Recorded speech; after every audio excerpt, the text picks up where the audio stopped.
There's 15 games on the agenda. We have 16 units in play. It's time to eat. Let's get it. Yeah, I'm so fresh like the morning. Mouth wide open like they yawning. Every time they see me, they in G-Stride. Homie, this is too far. Homie, I feel too alive. You can see me like Illuminati. You can see me like Illuminati. But I'm trying to... What's going on, YouTube? Welcome to The Closing Line. My name's Torrence. I host this show here at Post Sports Radio every Tuesday and Thursday to really remind you of two things. The first thing being the most important is that the books aren't your enemy. They're your roadmap. Nobody is sharper than the books, and they give us a ton of information with every move they make. Pay very close attention. And then ultimately, if you're not limiting your psychological damage and controlling your emotions, there's a 100% chance you will go broke. If you can't put your emotions aside, your chances of actually beating the books is 0%. So with that said, let's cover last Thursday real quick, and let's get right into it. We're coming off actually a tough month here on the show. We're up 30.85 units cumulatively over the course of this show, every Tuesday and Thursday dating back to April 9th. July was a little bit rough, but I'm planning on bouncing back big time, coming off a big day yesterday. Last week, Thursday, we had all these plays in yellow here on the show. The Cubs money line was not included. That game popped off before this show popped off. But you could see how we fared out. The Royals' first five money line was our biggest bet. That cashed. The D-backs' first five was a loser. That was our second biggest bet. But the toughest loss on this was the White Sox money line for a full unit. Plus 169, went 13 innings in that game. They led by 5, couldn't hang on to it. We lost to some vig basically last Thursday, just a minor loss, bringing us down to plus 30.85 units on the season cumulatively. And it's time to keep running it up. I'm not dropping below 30.85 units. And I think the action that I have today, I think we're about to go parabolic. So let's get right into it. We got 15 games. We got to get into it, man. There's just not enough time. So there's going to be some of these games on today's card that I'm going to kind of breeze through if I don't have any action. I don't have a strong opinion. There's some games I'm going to spend very little time on because time is of the utmost importance with how much we have to talk about today. Real quick, hollering at the chat, Colin Gregory, my guy here every show to support me. Hope we can drink some beers and talk, maybe watch a game someday down the road. Tasha, Man Beer Pig, Mr. Glover, Agent Parlay. It's time to eat, man. And we got Yankee JJ in the house. I got a graphic. That's the only graphic I got. Usually I go back through the slate 2 or 3 times. Today we had a power outage. There's tornadoes all over the state of Illinois, especially, in the city and in the suburbs of Chicago. And, I was out of power. I was without power for about 3.5 to 4 hours today. So a little bit of a disruption, but not too bad. I was already almost done with the slate. I just didn't have time to make the graphics. Ty Clinton, what's going on, G? What's going on? Okay, let's go. First game up, Marlins, Pirates. 45% of bets, 58% of cash is coming in on Miami. So we're seeing sharp action coming in on Miami. Yet the Marlins opened plus 100. They're down to plus 103. The total opened 7.5. It's down to 7, and it's juiced to the under. And this is a market environment where the Pirates project to win about 51 to 54% of the time. The low total is the key variable. But oddly enough, when you filter it down to non-division in conference, the away team money line in a pretty big sample jumps all the way up to 63%. Right away, I'm leaning towards the Pirates. And then I think about Skeens. I look at his underlying metrics, and I look at how unlucky he's been throughout the course of the season. And if you compare year over year, for example, look at the defense behind him, how great the defense was behind him last season compared to how terrible they've been this season. That's contributing a ton to the numbers we're seeing from Skeens. So I know people look at Skeens are like, this is not the same pitcher. His velo is down. A lot of handicappers in the industry are pointing to his velo. But if his velo is down, the ball is still getting to the plate at basically in the same window of timing because his extension has increased almost twofold from where he was last year. There's a ton of things, whether we want to look at BABIP, defense, the velo aspect, everything is kind of just skewing his numbers unfavorably. I understand why you're concerned, but personally, I'm looking at this as an opportunity to back him. And he made changes. The only change that I could point to that might be part of the reason why he's regressed a little bit is his rookie year. He was throwing the splitter at 28%. The splitter is meta. I always look at the splitter as a pitch that I want my pitcher to be throwing because it's so effective. He was throwing at 28% in his rookie year. It decreased in 2025, and now it's just 11% of his total usage. The changeup is now his most used off speed at 14%. And you can see that the pitching run value on his off-speed pitches has dropped significantly over the course of time. But ultimately, he's still an elite pitcher. Miami has been hitting right-handed pitching since July 1st and over the last 2 weeks, and they've gotten to some good right-handed pitching too, which is a little bit of a cause for concern. They got to Walbert Urania, my guy, who's been cashing us out so massively this season. And they got to Wheeler, two great right-handed pitchers that they touched up. So credit to Miami. I just think you're going to see a focused Paul Skeens coming into town today and a very good, pitcher-friendly ballpark, and I think he's going to ball out. Perez on the other side, another pitcher that has been fantastic. Clearly a good pitcher with a ridiculously high ceiling to be potentially great. I mean, he's got a 3.78 xERA, 1.13 WHIP. He's got the 98-mile-an-hour fastball with an above-average fastball pitching run value. He can get swing and miss. He got great numbers versus left-handed hitters and right-handed hitters. But there are also some blemishes coming here on the resume. He allows too many barrels, and he has a below-average hard hit rate, so he's getting hit up. People are squaring the ball up on him, and I think it's because he misses over the plate far too often. When he misses, he used to miss in a fashion where it was way out of the zone in the chase range. Well, that's not happening anymore. When he misses, he's missing over the heart of the plate, and he seems to lose command randomly, be it in an inning, be it in an at-bat. His pitches just fall over that heart of the plate. And I think the Pirates, they're equipped to take advantage of it. We know they hit right-handed pitching. They're only 11th since July 1st, 14th over the past 2 weeks, but this is a top 10 lineup for right-handed pitching. The bullpens are largely a wash. I'm back in Skeens. I don't have it on my list because this is one of my later additions that I had to consider throughout the day, but I did move on the Pirates. First 5 money line at minus 117. I still endorse it. I know there's some minus 120s out there in the market still. Jose Perez, Troy, man, let's get paid today, brother. It's so important to get paid today. You know, the roller coaster ride that I've been on this season, from down 61 units to up 15 units, then 11 straight losing days heading into All-Star break, bringing me all the way back down to minus 31 units on the season. And here I am sitting right on the precipice of break even. I'm 1 unit down on the season. And if you look at the distribution of my wins and losses this year, I posted on, actually, you should go check it out. Yankees and Dodgers, I'm down 72 units. On totals, I'm down 48 units. On everything else, I'm up over 110 units on the season. It just puts into just where I've made so many mistakes, and I'm trying to correct those mistakes as we move on here. So trying to stay away from loading up too heavily on the cash cow profile and really focusing on just a few total markets that I want to take advantage of. Speaking of that, the next game up, Tigers Guardians, this is a total that I'm very fond of. And now this market has changed a little bit since I was looking at it earlier, because when I was betting this game, I had seen a line movement towards the Detroit Tigers. That's no longer the case. Detroit opened minus 129. I think this is showing them, the graphic is showing minus 126. They're all the way up to minus 136. We're looking at a 7-cent move towards Detroit. And it's no surprise seeing that nobody's going to buy the Guardians right now. I can tell you that. And 69% of bets, 91% of cash is coming in on Detroit. It depends on how you want to structure this profile, but I will say this. This total moving from 8.5 down to 8 in division is a very bullish move, especially when we're looking at home teams and how often they go under their team total under. The most specific samples of this game, I don't know if I should start with the most specific or the broadest sample, because the most specific sample, we're seeing 72% to the home team total under. The home teams do not score in this market environment. Very short home favorite, little to no line movement, the line moving towards the under. You want to be looking to back unders in this environment. I look at BB on the mound. This is a pitcher I've been very fond of, and I've been looking to back, and it's because he throws the 3-pitch combo that I like, and I'm so fond of. The fastball, the sinker, and cutter, all about 25%. Really keeps hitters on their back foot or on their front foot, depending on what pitch he's throwing. And the fastball run value I'm so obsessed with the fastball and starting pitchers that throw the fastball well and are efficient with it. His fastball run value is in the top 5th percentile. He has the ability to lock in with runners on base. His numbers get even better. His whip, his average, his opponent batting average, the OPS, everything is significantly better. He can get out of jams. And Detroit versus right-handed pitching, I want to fade them. They're 4th since July 1st, right? That's very good. But we know this offense is not a top 10 lineup. They haven't seen a ton of right-handed pitching that is very good. And the quality right-handed pitchers they did see posted great starts.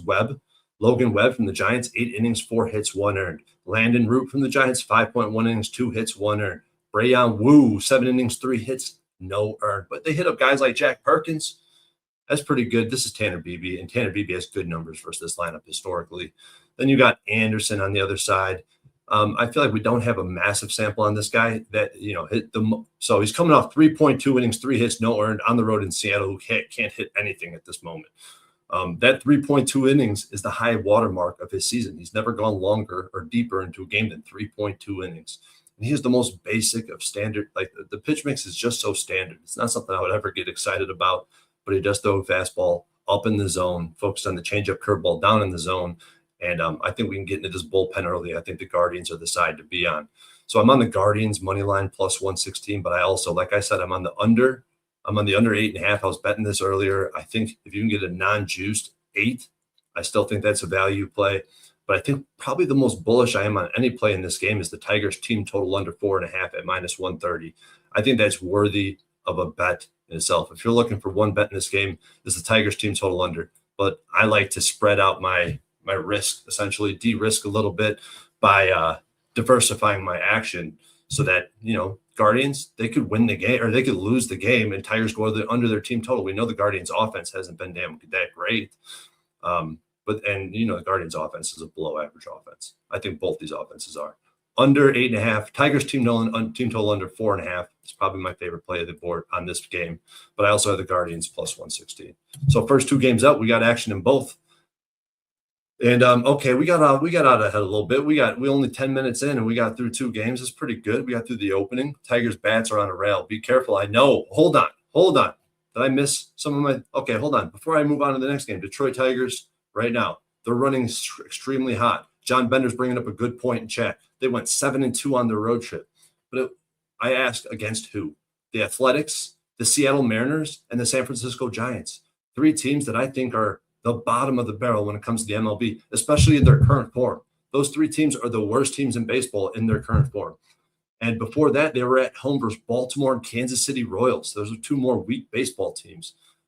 Cleveland will be the best team they've seen since the Detroit series in Chicago. So I think that they're going to run into a little bit of a wall. They're traveling back from the West Coast. And I think that it makes sense here to back the Guardians, back BB, back the unders. All right.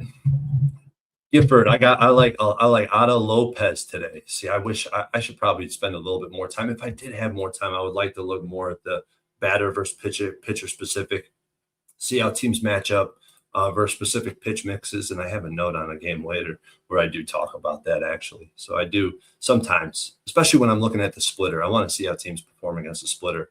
And we got a guy later that's going to throw a lot of splitters. And there's a team, a very big favorite, that doesn't hit splitters very well.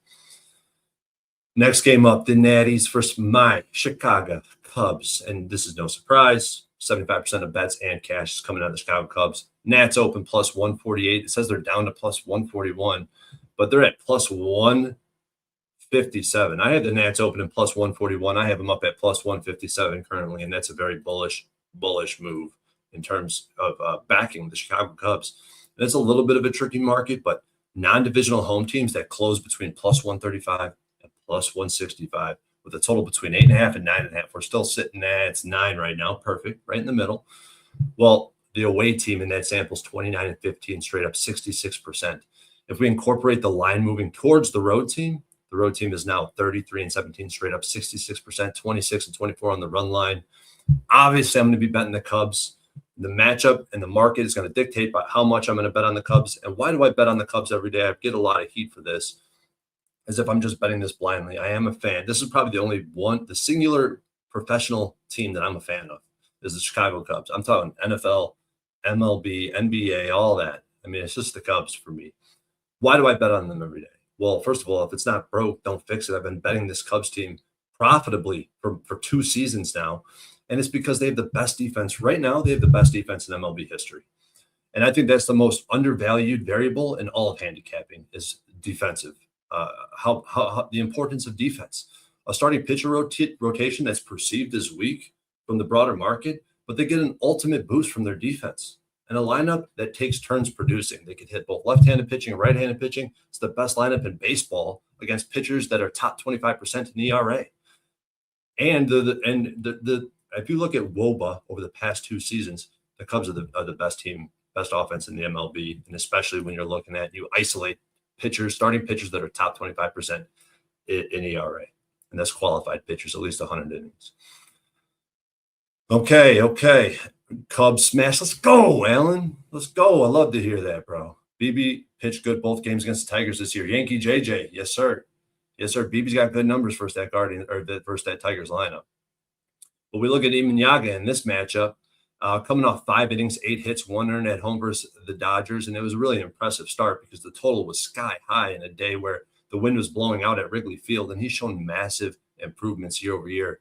He's much better on the road, which is not a surprise because the Wrigley weather is so bad. He throws the fastball, splitter, and the sweeper. The splitter has been devastating. His off-speed run values in the top 5th percentile, fastball run value from the bottom 10% last year to average this year. That's a massive increase for a guy that has a great splitter in his bag. His ground ball ranking, I don't want to say percentage. I think the percentage is up 6 or 7%, but it's 5x year over year. And he generates a ton of swing and miss low in the zone with that splitter and a ton of swing and miss above the zone with the fastball. I love how he keeps hitters off balance. I think he's a bet-on pitcher. Washington versus left-handed pitching, they're 5th. I mean, on the season, they've been great. They're 5th since July 1st. They're 20th over the past 2 weeks. And who have they seen? I mean, these are Sanchez, Luzardo, Martin Perez. They all threw gems against this team. Those are really good left-handed pitchers. I think Imanyaga fits in with those guys. Those guys threw gems. It's guys like Cole Drake, Mitch Bratt, Kyle Freeland that they were getting to. This lineup is due for some regression, just like another team we're going to talk about here later today. Irving on the other side of things, 5.40 ERA, coming off a pretty good start, 5 innings, 2 earned in Philly. At home, he's been significantly worse, but he hasn't pitched at home since May. At home, 7.04 ERA, 9.07 OPS. His fastball run value, bottom 19%. Chase rate, bottom 3%. Barrel rate, bottom 2%. Irving versus Chicago, decent. 105 at-bats, 105 at-bats, 267 opponent batting average, 826 OPS. But if you remove Tyrone Taylor from that equation, it looks significantly worse. In Chicago versus right-handed pitching, they're a top 10 lineup between 7th and 10th, depending on what you want to look at. Then you look at the Nationals bullpen, and this is really what I like. We want to attack the Nationals bullpen. I don't have any action on the Cubs' first 5. The Nats coming off a sweep of the weak-ass Cincinnati Reds. They've been terrible at home, this Nats team. 26-34, even after that sweep. 26-34 straight up. The first game of a home-to-home series, 3-6 straight up. The 3 wins against the Cardinals, the Astros, and the Royals. Not impressive. And then after 1 day off, this is the 29th worst team. This is the second worst team in the MLB. They're 4-9 straight up. I'm on the Cubs. I bet the Cubs money line minus 155 for 2 units. I got the Cubs minus 1.5, minus 102. And I mean, if you want to play money line parlay, that's fine with me. I think the Cubs should be bet today. Cubs money line, I paid the juice. Well, did this line move even further? Cubs are minus 169. You can still get some minus 160s out here in the market for the Cubbies. Wow. And this is the best side. I mean, some of the public shops are posting a cheaper Cubs line, which is very appealing to me to see the sharper shops having a more expensive favorite. I took the Nasdaq, but damn, that's a lot of Cubs action. Yeah, I've had a bigger bet sizing this year, though. And for me, I know a lot of people, 5 units, 1 unit equals 1% of their bankroll. For me, it's less than that. 5% would be about 7.5 units from where I currently sit. So yeah, I got like 2.5 to 3% on the Cubs today. Next game up, Yankees Mariners. 83% of bets, but only 50% of cash is on New York Yankees. And I think that is a beautiful thing in this market environment. Yankees open minus 136. They're down to minus 129. I know what this graphic is showing, but I'm looking at minus 129. If you look at the filter progression, so I really run 2 types of analysis when I'm looking at database historical markets.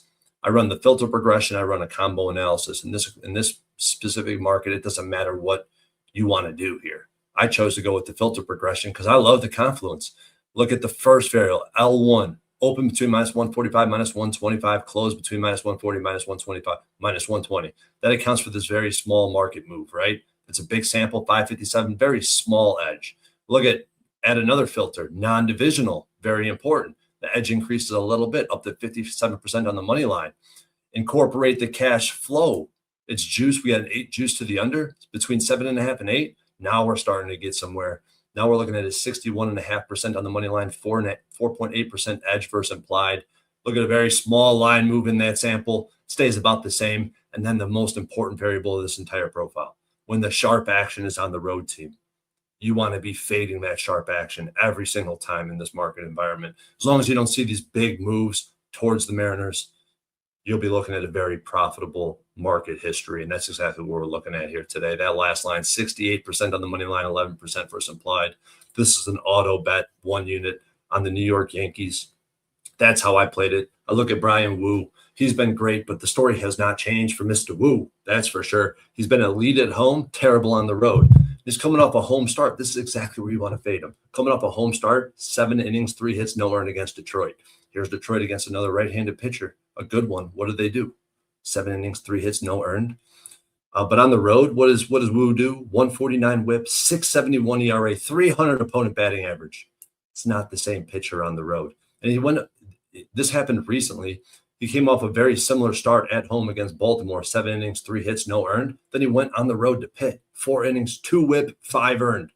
The command on his pitch mix just isn't there on the road. It's hard to explain. I can't explain it. But the only thing I can explain is that when you see him get hit up, it's because that fastball goes right down the heart of the plate. And it's not too much velo for these guys to handle. The Yankees lineup has been dead, 24th since July 1st, 29th over the last 2 weeks. Since Judge been on the lineup, I get it. It's a concern.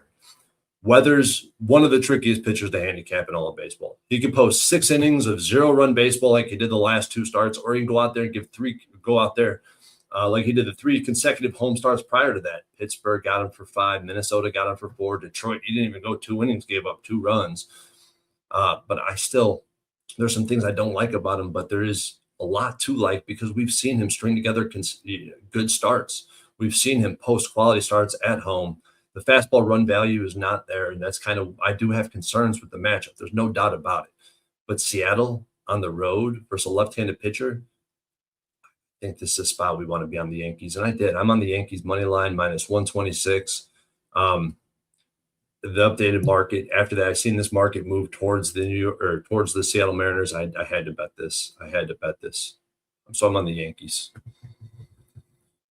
Wu was dominant in Yankee Stadium. Oh, shit, Matty. Come on, Matty Ice. Come on, man.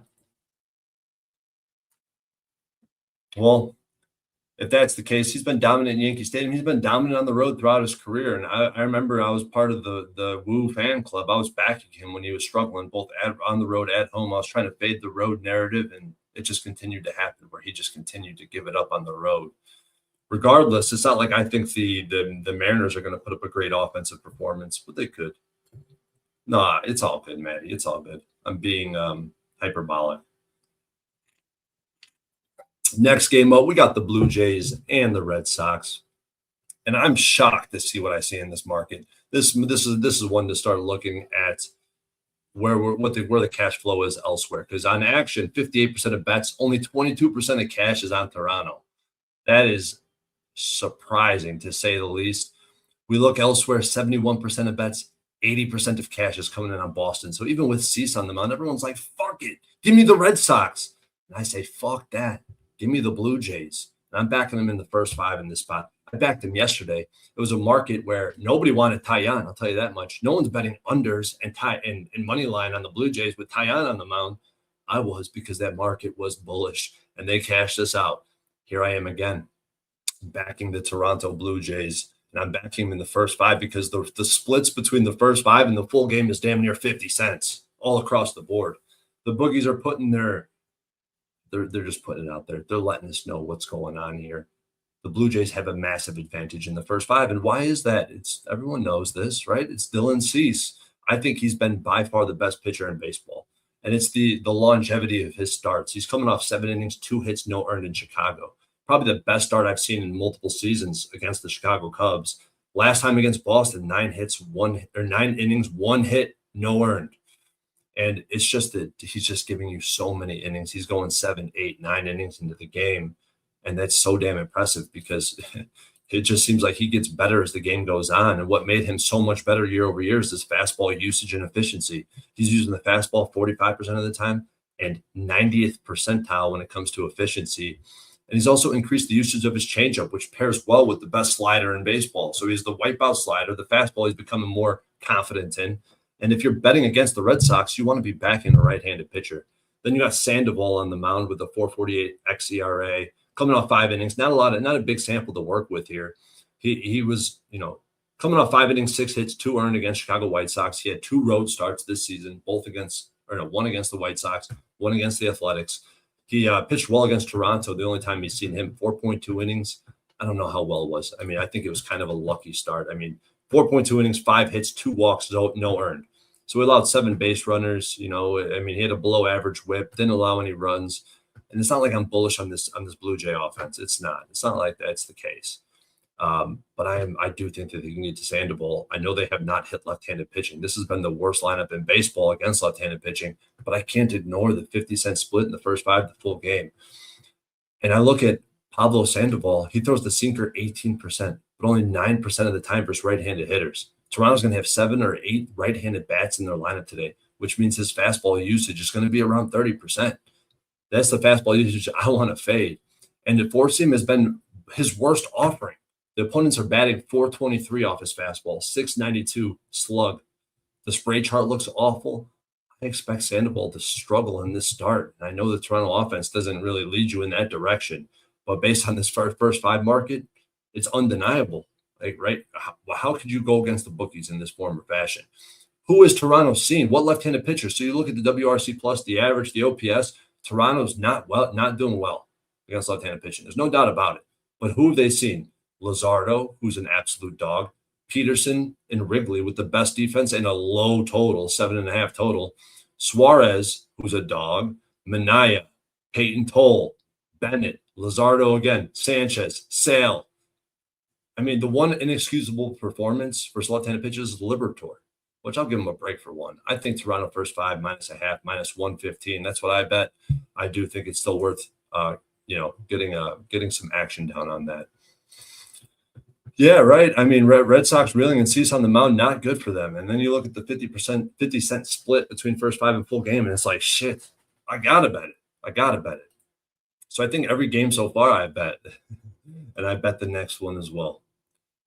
Negative regression for the Red Sox. Damn it, Joshua. Damn it, Josh. Josh taking my damn points. I didn't even get to it. But yeah, we got to expect regression from this Red Sox team. They won 24 of 27 games.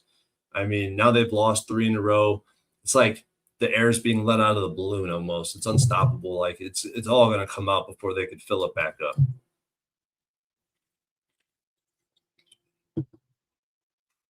All right, let's go. Let's get it. Braves, Mets. And I just start smiling as soon as I see this because I was all over this Mets team yesterday.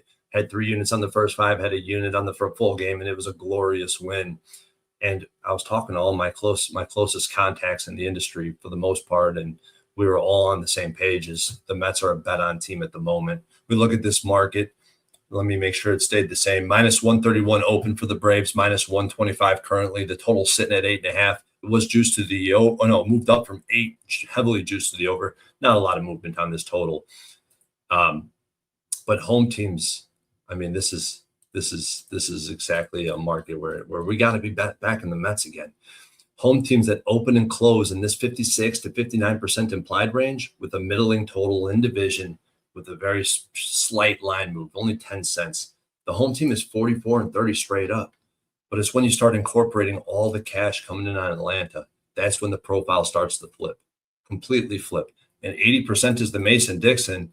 And right now we're looking at 80%. So right now they're sitting right on the Mason-Dixon. But all this cash coming in on the Braves in division with this line not moving towards them has been a death sentence for home backers.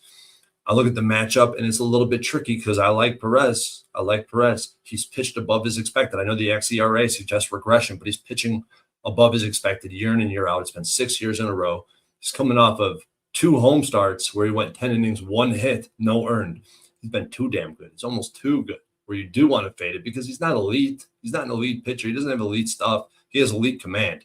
And he's the guy I talked about last Thursday where we faded him against the New York Mets, against this very Mets team. This Mets team has done damage versus Martin Perez. 152 at-bats, 309 batting average, 849 OPS. And the Mets are second in the MLB over the last 2 weeks, only 177 plate appearances. Let's open that up. Let's double the plate appearances. How have they done? They're top 7 in the MLB since July 1st. And I do like Perez, but I also like McLean. And what I like so much about McLean, obviously he's a young pitcher. He has some vulnerabilities, but the fastball run value in the 97th percentile. He's got a 3.51 ERA, a 1.16 whip. He uses the four seam and the sinker 53% of the time. I love that. And he has the cutter, completing the combo, right? The fastball, sinker, cutter. I love that combo. And Atlanta has been good versus right-handed pitching. Don't get me wrong. But we backed the right-handed pitcher yesterday in the New York Mets, and I'm backing him again. I'm on the Mets first 5 money line for plus 100 for a half a unit, only a half a unit. And then I'm on the first 3 under 2.5, minus 115 for a half a unit. I do think that our guy Martin Perez has been great at home. So I do like the first 3 under 2.5. And I do like the value at even money, 50-50. Give me a coin flip on the Mets first 5 money line. I like it. I might say Mets are past. That's part of the reason why I like the under. It's just because, and if you do look at the Braves in this market, in division, it is an overplay. But if you look at the broader market, it's all unders. So it's a little bit tricky. I definitely understand an over, but I like the first 3 under 2.5, minus 115, and the Mets first 5. Split. I only have 1 unit on that game. Split a half unit on each. Next game up, the Twins and the Orioles, and this is where I'm going to keep it pretty short. This is a very tricky market to handicap because the Twins have basically been sitting right on favorite, or they've been flipping from dog to favorite back and forth. I mean, they're sitting right around minus 110. It's really a hard market to quantify. In the current state of the market, it does profile like a coin flip. I personally like the back Brandon Young. He's been great for left-handed pitchers or left-handed hitters because of the splitter. His fastball run values in the top 7% also, creating a pitch mix that will work, a fastball sinker splitter. That's a pitch mix that will work. And Minnesota struggled versus right-handed pitchers. I think Brandon Young is a bet on pitcher. I think Bailey Ober is a bet against pitcher, but he has been great at home. At home, a 1 flat whip, 2.72 ERA, 194 opponent batting average. But I think he's a fade. Bailey Ober, I mean, you just can't be consistent as a starting pitcher with his profile, what he likes to use. His fastball usage is 38%. He's only using the fastball 38% of the time. The velo's in the bottom 1%. The run value's in the bottom 20%. I think he's a fade. I lean towards Baltimore, but I have no action in that game. Twins took it already. Yeah, I don't feel confident in that game, or I would be on the Orioles. If I had any confidence, I would be on the Orioles, Yankee. JJ, I should say. Next game up, White Sox versus the Reds. And this market it's actually back to where I handicapped it. So this is perfect. And this is a really tricky market to deal with. So White Sox open minus 150, basically right at 60%, right at 60% implied. Little, 5 cents of movement here and there going either way.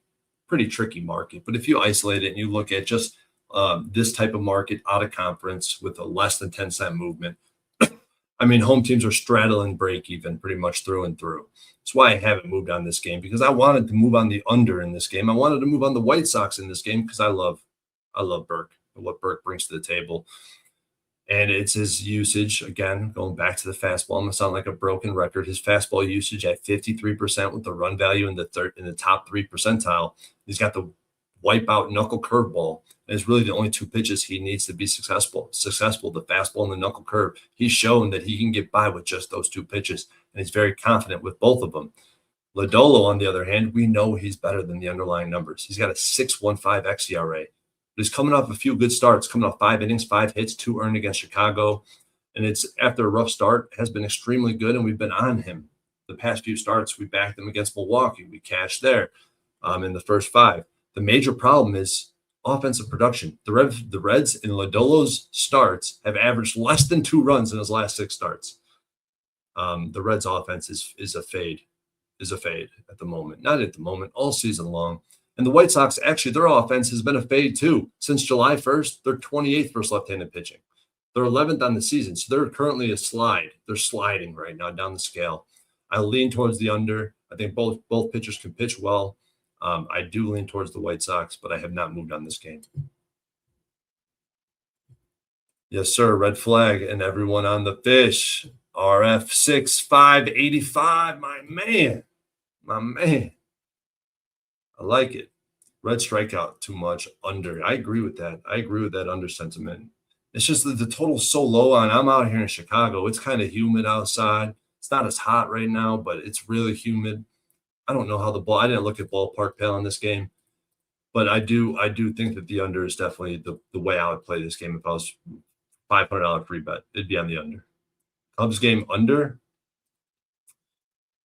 Unders in Nationals games, I'm biased. I think you only bet unders in Nationals home games.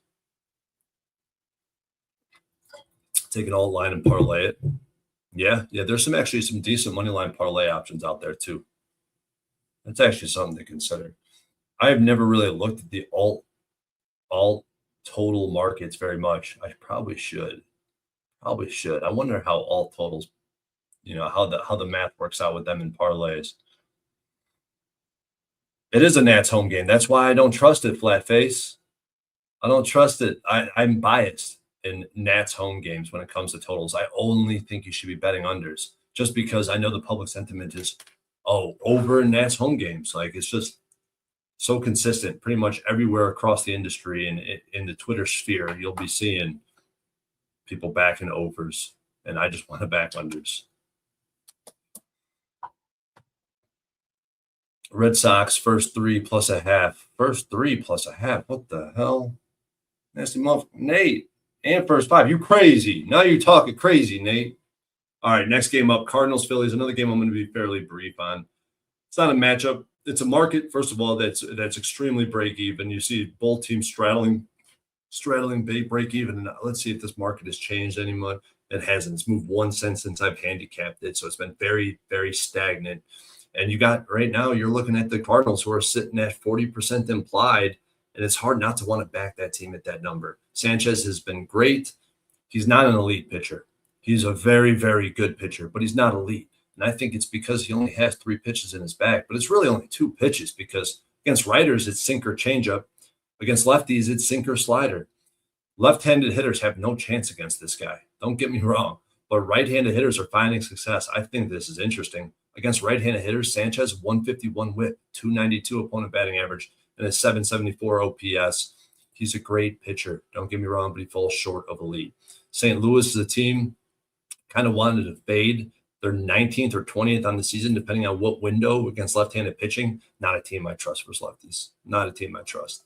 Or I might be looking towards the Cardinals in this matchup. Palante is another guy I struggle to handicap. He's proven he can have great performances at home. His last 2 home starts against the Cubs and the Reds, 13.1 innings, sub-1 whip, 3 earned runs. And the story with Palante hasn't changed either. Weak contact, high ground ball rate with no ability at all to generate swing and miss. No chase, no whiff. A good pitcher, so he's good, nowhere near great.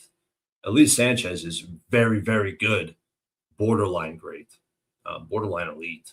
I have no interest in this game. It's a pass. So let's see how we're doing on time. Now we're heading into the night slate. We still got 1, 2, 3, 4, 5, 6 games. We're doing pretty decent on time. Maybe an under. Yes. An under does make sense in this matchup.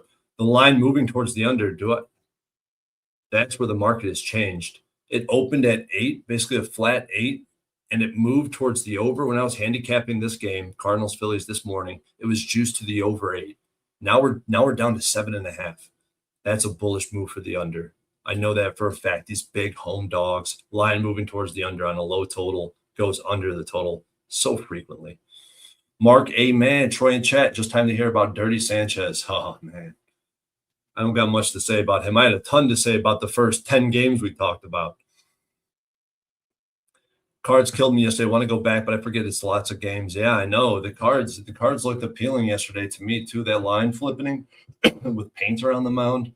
Painter's been a fade, and I was really bullish on him. I was wrong about him. I thought he'd be much better in the league. He was pretty good yesterday.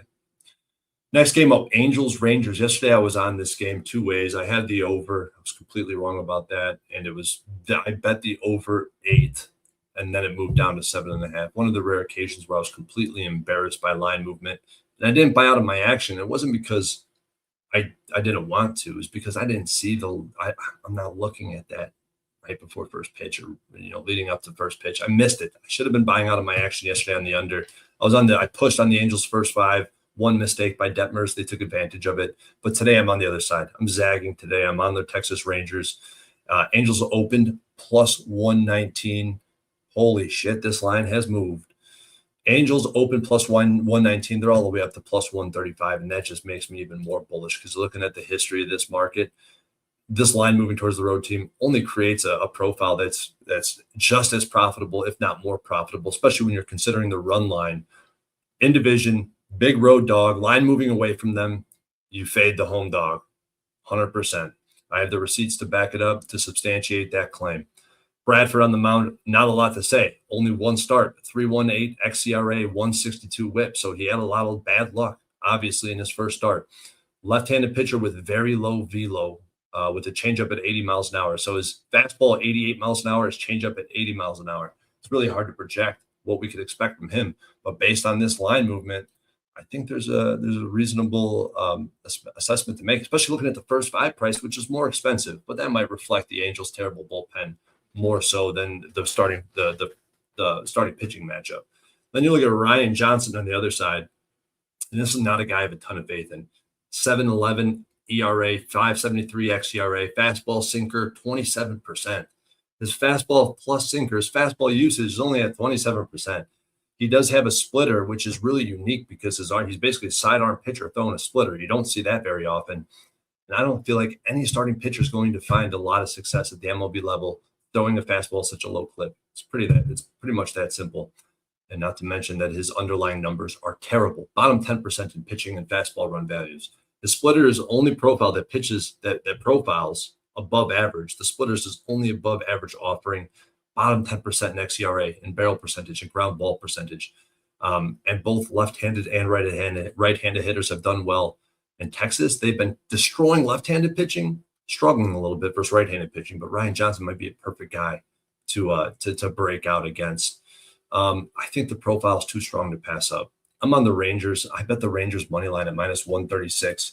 Let's see what you can get in the market right now.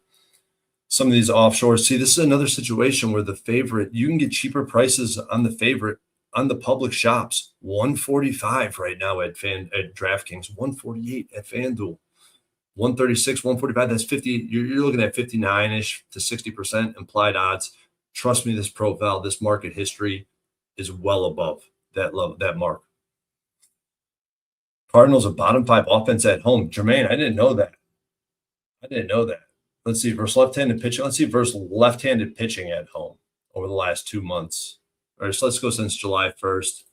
The Cardinals, 21st on the season versus left-handed pitching at home. The St. Louis Cardinals. I didn't know that they were so bad at home, and there they are. They are pretty bad, but have they struggled more versus right-handed pitching? Yeah, look at this. Cardinals offensive fade at home. Interesting. St. Louis 28th at home versus right-handed pitching on the season. The only 2 teams that are worse are Cincinnati and this Angels team that we're talking about right now. Interesting. Yep, Rangers money line for me. On the first glance, remember, Pig, on the first glance, I was leaning Angels. I stayed away, though. I'm on the Cardinals today. I don't want to hear this. I know. That's how I felt when Matty Ice came in, raining on my parade. I was leaning towards the Cardinals, too, with you, Man Bear Pig, to be honest. Peter used Edward Jr. Peter Edward Jr. Sanchez always has a blow-up when I back him. Both pitchers have been inconsistent. I feel the opposite way. I feel like I'm so lucky when I back Sanchez. He always has a good outing. We just all have those pitchers or those teams that just underperform or overperform if you bet on them or bet against them. All right, next game up, D-backs Rockies. I love this spot. We're looking at all the cash coming in on the Diamondbacks. 83% of bets, 84% of cash. Diamondbacks open -175. They're down to -170. The 9 was juiced to the over. It's stagnant. It got juiced to the under for a little bit. It's back to juice to the over. And I look at this game, I started thinking about yesterday. I was on the Diamondbacks -1.5. It was a cash cow profile. Usually I'm in for 3 to 5 units on cash cow profiles. Only 1 unit yesterday. That's because of how bad I've been in the cash cow market this season. It's just been a complete change of dichotomy, really. It's really impacting my psychology, especially when I'm betting the Dodgers and the Yankees and I'm struggling. Well, this is where I need to be very careful in what I'm betting. And that's why I only bet 1 unit. I probably should have been a little bit more invested. But today's market, all over the Colorado Rockies. Unless we see a full U-shaped move, so we see a 5-cent move right now towards them, we need to see this move at least 15 cents back and close with a move more than 10 cents towards the Arizona Diamondbacks to even come close to thinking about betting back in the Diamondbacks. I mean, you're looking at, on average, the weighted average profile is 47% of the time the road team is winning in this market environment in a divisional matchup. That's extremely impressive, but I could manipulate the data to show as high as 63% in a 25-game sample. This is a spot where you want to be back in the road dog. Now, do we have a matchup that supports that action? I think we do. Mitch Bratt, 152 whip, 404 xERA, coming off 7 innings, 1 hit, no earned against a red-hot San Diego Padres team who was due for some short-term regression. I remember talking about the Padres when they leave they had a great homestand. Then they were going on the road to Arizona, and I was like, we should be fading this team. If I did that 3 consecutive games, I would have been successful. But he's only had 3 starts in the majors, 3 starts at home, I should say. Whoa. Does he only have 3 starts? No. Mitch Bratt. I got a little typo here. I might have messed this one up. No, he's got 6 starts. 6 starts in the MLB. Well, anyways, it doesn't matter. Mitch Bratt, this left-handed pitcher with a 152 whip. The approach is ideologically sound, in my opinion. The fastball and the sinker at 50% usage. He throws a crazy-looking slurve, which is highly effective because of a 26-degree arm angle, and I think that's why that slurve pitch is so successful for him, especially when you're comparing it to other pitchers in the MLB who are throwing it at a 35, 34-degree arm angle. I think that the lower release point helps that pitch immensely. And you look at, he has reverse splits, though, in a small sample we're working with. So I think that might continue. That's very interesting because that could play into the Colorado Rockies' advantage. 23rd is Colorado Rockies against left-handed pitching since July 1st. They're 16th over the past 2 weeks. They're 19th on the season. This is a team that I used to think was an ultimate fade against left-handed pitching. I think they're kind of coming along a little bit. They're showing some life. And I've been impressed with what they've been able to do. They got to Liberator. They got to Seymour. They got to Gasser and Drohan from the Brewers. Those 2 pitchers, very young pitchers that remind me of this Mitch Bratt character. And I think this short price is very telling, and this line movement is very telling that Shigano is going to have a great performance.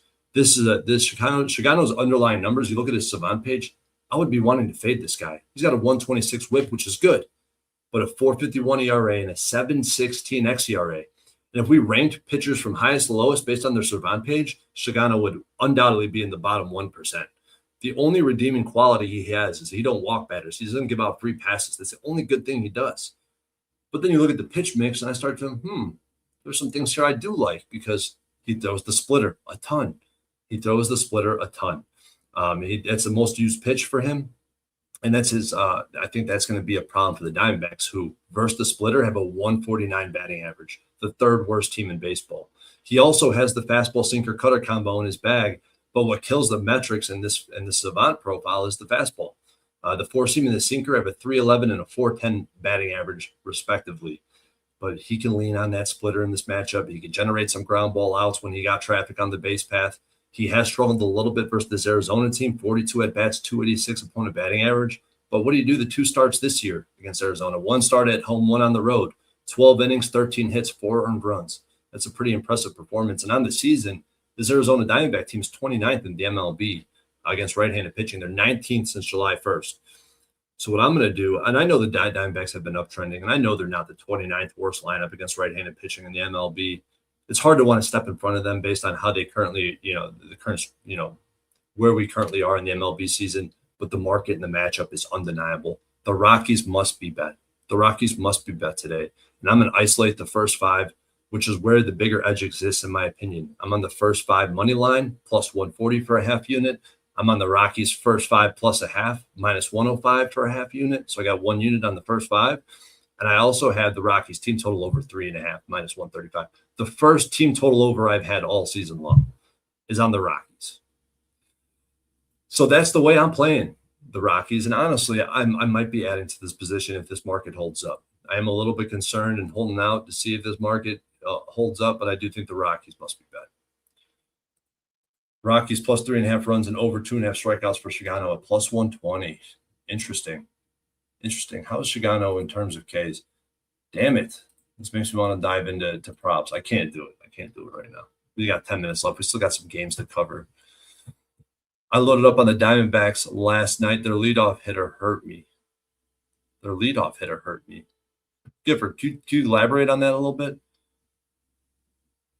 Shigano's pitched good against the D-backs this season, if I'm not bugging. No, you're not bugging. Shigano has pitched good. I mean, he's another guy that kind of profiles as a pitcher that can continue to pitch above his expected numbers. There's some soft tossing lefties that fall into this category, a few more lefties, but he might be the right-handed pitcher. I think it's that splitter that really gets him there. And the splitter doesn't actually perform well, apparently, but it's enough to get the job done. I mean, I don't know why the pitch doesn't profile very well. Off-speed run value is about league average. So that's the splitter. It's also the cutter. So maybe it's the cutter that's fallen short. The split finger with a 194 batting average, 387 slug. So, yeah, it's the cutter. The cutter with the 745 X slug. Ugh. Yep, we're on Shigana, and I might be adding to that position before the night is passing. Rob McMahon, sub Troy, better late than never for myself. Definitely be watching the replay. Thank you very much, my friend. Always here to support me and support Plus Sports Radio. Really appreciate you. We got how many games left? We got 4 games left. We got 10 minutes. We got to start firing through these. The next game up, Padres versus Brewers. And this is one where I wish I had the graphic built because this is what I would consider the sharp trap. The Padres open plus 119. They got down to plus 110. Right now they're sitting at plus 114, but this is perfect. Non-divisional home teams that close between plus 100 and plus 120 with this low total and the line moving towards them are winning only 36% of their games. If you incorporate the line opening, it's 33% of the games. If you incorporate the total moving towards the under, it's 32% of the games, 11 and 23 straight up. And if you consider 80% of cash on the road team, I talk about being considerate of this 80% mark. Well, guess what? The road team in this situation is 24 and 10 straight up. That's 71%. So even when we're including that, now the one concern with this market is you look at 2026, and this has been kind of a trend reversal. The home team is 9 and 6 straight up in this sample this year, but the sample is dominated by the Yankees losing and the Brewers and Marlins winning. I mean, that's over half of the sample from this season, 8 games from the Brewers and the Marlins. Yeah, the Brewers swept the Yankees in this market earlier this season. I'll look at the starting pitching matchup. You know how I feel about Buehler. I've talked about him many times on the show. He doesn't pitch deep into games because he has no stamina. The velo drops significantly after 40 to 50 pitches. He can't get left-handed hitters out. That's going to be a massive problem against the Brewers. And he's a pitcher that I want to fade. We already alluded to the stamina issues. The fastball usage is 38%. The cutter usage is at 24%. That's a 50% increase year over year. His only reliable offering is the cutter. So when he gets into trouble, he can't rely on the velo, can't throw the fastball anymore. He just goes to the cutter, makes him extremely predictable. It makes offenses, find success because they know what's coming. Milwaukee versus right-hand pitching, top 5 on the season. They're 12 in basically every other window of time, past 2 weeks, past month. Then you got Kyle Harrison on the mound, and you could tell that, basically he hasn't started in a month. He comes back, he throws 5 innings, 1 hit baseball, no earned runs. He's posting the best season of his career by far. Dominates both left-handed hitters and right-handed hitters. I think you know where I'm going with this. His fastball usage is at 60%. Throws the slurve and the changeup. His fastball run values in the 90th percentile. Breaking run values in the 95th percentile. Generates a ton of swing and miss. A fly ball pitcher, which is a little bit of a concern, but it's not going to matter very much in this ballpark. San Diego versus left-handed pitching, 25th on the season. And then they're 17th and 18th the past 2 weeks and the past month, respectively, since July 1st. The first 5 market is stagnant. Then we were seeing the full game market slightly moving towards the San Diego Padres. we got to be backing the Brewers first 5 money line. I backed the Brewers first 5 money line at minus 145. And if I had more time, I would go into depth about the first 5 line movement. Took Padres yesterday, taking the Brewers today. I love to hear that. Got to be Brewers. It is the Brewers. I think it's Brewers all the way today. One more thing. I guess, we'll rapid fire through the last few games. Let's look at after a loss. The Milwaukee Brewers, third best baseball team in the MLB at 60% on the money line, 59% on the money line this season. Brewers first 5 money line, 2 units for me. Next game up, we got the A's and the Rays. And we're looking at all the action, 90% plus of bets and cash coming in on the Rays. We look at this market, and it's a little bit of a tricky market. But when you start looking at this move, now that we're seeing this move towards the what is this? I got them at plus 162. We're looking at line movement towards the A's. This graphic is out of date. There's been some pricing discrepancies too. But this is basically a break-even profile. The one thing I will say is that Martinez is a bet-on pitcher. The fastball sinker cutter, the combo I like, top 10 percentile in fastball values. Changeup is dirty. Walks batters at the lowest rate in the MLB, and he's maintaining a hard hit rate well below the average. The man is a technician. He continues to ball out. Like, he consistently gets overlooked by the broader MLB. You know who doesn't miss on guys like Nick Martinez? The Tampa Bay Rays. They do not miss on pitchers like this. There's a reason he's in this starting pitching rotation, and there's a reason why he's having so much success. You have to give a ton of credit to the Tampa Bay Rays staff, because I think they play a massive role in this. Yeah, I know Rays are easy money, and I've been missing the boat. I have not been betting Rays games. I should be thinking about it. Giants, Astros, next game up. This is a game where I do want to be looking towards the San Francisco Giants. Unfortunately, I can't do that because the matchup is so bad. The market history is certainly favoring the San Francisco Giants. The Astros, especially if you look at the Astros in this sample. Astros in this market environment, big road favorites, 0-3 straight up this season. 0-3. The Rockies, the White, they're getting smashed by teams. They're 3-7 since 2023. The Giants in this sample, 2-0 straight up. I look at the pitcher, Hunt on the mound, a left-handed pitcher. It's the only favorable thing he has, because Houston does struggle versus left-handed pitching, but his fastball usage is in the gutter, 36%. Leads with the changeup. This guy looks like a bum, Hunt. That's why I can't get on him. 6.72 ERA for Hunt. Then you got Hunter Brown on the mound and a divisional race. I don't think there's any reason to bet against.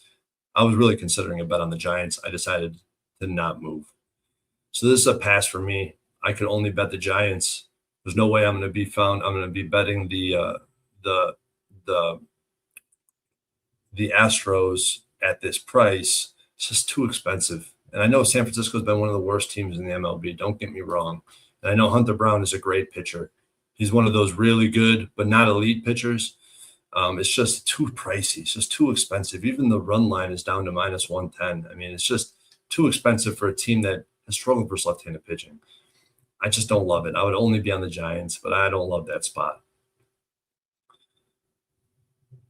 Bet Astros first 5 run line. First 5 run line would be a good way to play it.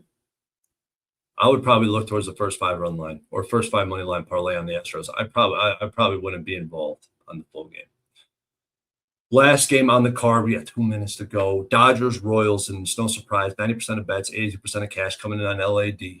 LAD opens minus 274. It's basically hasn't moved very much, 3 cents of movement away from LAD. But here's the problem with a lot of these games, and this is very confusing for me right now. The Dodgers open minus 274. They're down to minus 2. They open minus 274. They're down to minus 271. Kansas City opened plus 219. Now they're plus 249. So how is the line moving away from both the Dodgers and the Royals?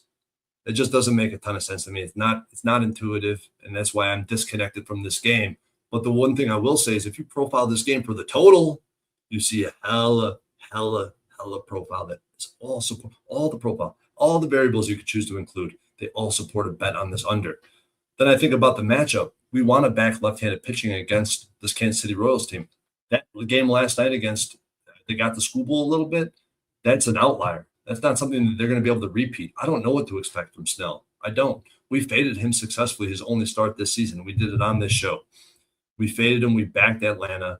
That was a game where they opened minus 126. They moved up to 186, and the total dropped from 9.5 to 8.5. So we saw in that first start for Snell, we saw a 60-cent move on the side. We saw the total drop from 9.5 down to 8.5. That is a massive, massive move. And so big so that it was unauthentic. That's a game where you want to trust the opening line. And this is a different situation when you open up damn near 75% implied at minus 300. I mean, they're really close to that. It's not worth capping his capabilities. We're best served capping the market as it applies to Snell. And I think what the market's telling us is Snell's going to have a damn good outing. Walk on the other side, everyone should know by now, I'm a pretty big fan of Waka Flocka Flame. Coming off 5.2 innings, 3 hits, 1 earned at home. We backed him for 3 units last Thursday on this show. We cashed. Slightly worse on the road, and he has bad historical numbers against the Dodgers, but the Dodgers lineup since July 1st versus right-handed pitching, 27. The crazy thing is they're still number 1 on the season. That just tells you how great they were early in the season, but they've completely fallen off, and it's really hard to explain. It's embarrassingly bad. They can't take advantage of mistakes in the zone. You see guys miss middle, they foul it off. Like, it's really embarrassing. So I think it's a good time to back an under in this game. And I don't want to get into the bullpens with the Royals bullpen. I don't want to have anything to do with that. I want Waka in the first 3 innings. And if you look at Waka's splits, first inning, second inning, third inning, all the way down, he's way more successful, way lower ERA, opponent batting average, hard hit, all of that in the first 3 innings. So I'm on the first 3 under, 2.5 at minus 110. I think the first 3 under is definitely worth playing in this game. No, Waka is not trash, Pete. Or wait, Edward Jr. Whatever, man. He is not trash. What are you talking about? He's got a 1.15 whip, 3.44 ERA. What's trash about him? He has some bad outings. It's not trash. Yeah, I like the under in this game. 5-game money line parlay: Texas, Colorado, Milwaukee, Tampa Bay, Houston, half a unit. Damn. RF 65.85. What's that pay? That's got to pay out big time. All right, it's 5 o'clock. With that being said, man, it's going to wrap it up for the show. It's going to wrap it up for the closing line for today, August 11th, 2026. I really appreciate everybody in the chat. Come out, show support for me, show support for Pub Sports Radio. This is a great channel, great cappers, great people, everyone in the chat. I just can't speak highly enough about everybody here at Pub Sports Radio. I'm here every Tuesday and Thursday to bring you the goods. And, Peter Loshak, every Monday, Wednesday, Friday, takes care of business. And as I always say, and I'm already sweating. My action hasn't even started yet. I've been grinding my ass off since 5 a.m. trying to get to the bag. Now it's time to watch our investments flourish. Good capping. Good luck. And I'll see your ass next Thursday. Peace. It's easier to sleep in the black. When you're losing your ass and feeling so, you know what to do. Tune in to Pub Sports Radio. Easier to sleep in the black. It's easier to sleep in the black. It's a roller coaster ride, you're gonna catch a bad beat. No problem, keep your head up and just bet the spreadsheet. It's easier to sleep in the black. It's easier to sleep in the black.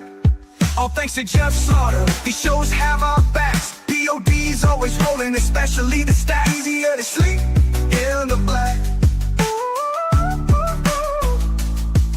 It's easier to sleep in the black. We got Jimmy, Jose, Dabby and the fam, Dutch wine time, Spooner and OG Wham. So hit the like button, don't say that you can't. If you know what's best, just put your money on tape.